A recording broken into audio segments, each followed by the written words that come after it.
My sister Peggy's had a most unusual life.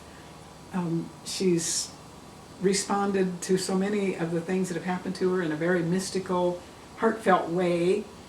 One example, she's very attuned to nature, and when she would go to these churches, she didn't feel God there as much as she did out in nature. And so consequently, she would spend a lot of time in the woods and in lakes and this sort of thing. And as her children grew up, they all became rather orthodox and went to their church and all, and they were a bit upset because she wasn't going to a church.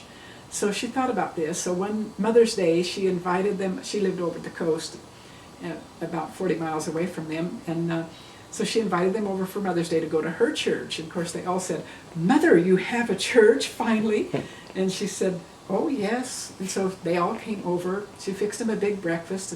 They all caravanned in their car, and she went to this wonderful park. And they all parked their car, and they said, "There's a church way out here." And she said, "Oh, yes, just follow me." So she took them on this little hike, and they got deeper into the woods, and there was a specific place where there was a wonderful little bridge that they all got onto this bridge, and there was a huge waterfall cascading down and plants and ferns everywhere. And she said, "I'd like everybody to kneel down on the bridge and face my church." And she said, "You will never hear a sweeter choir than that which you hear from the water.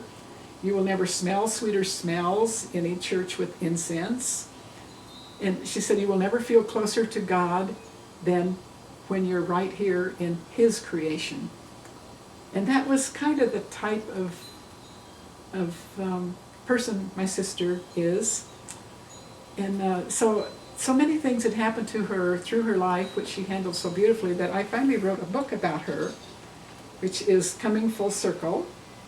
And my sister was and is an excellent musician. She writes her own music. She founded a motorcycle group so that she could be in nature more. She had a lot of trouble with her son, who ended up in prison. And she actually helped work with the prison system to determine that there's a difference between emotional disability and mental disability. They had considered him mental. He was very bright, very mentally alert, but couldn't handle things emotionally. And so she took it upon herself to introduce the system to the difference, and she got him on emotional disability. And since then, other people have recognized this, and that it is a very big difference. And her daughter was severely burned, and she had a lot of trauma to go through there. But most of all, she was just so in love with her husband, and after about 17 years, he ran off with a younger woman, and she was just totally heartbroken, never really got over him. However, she married another man who she said was a wonderful companion, not so much the deep love, but they had a wonderful marriage for 40 years, and then he died, and she was very heartbroken again, and her first husband came back into her life, so that's why it's coming full circle. And the karma that he had incurred, he was able to rectify in such beautiful ways, and it's just an extremely touching story of the way she's handled her life and been extremely mystical all through it.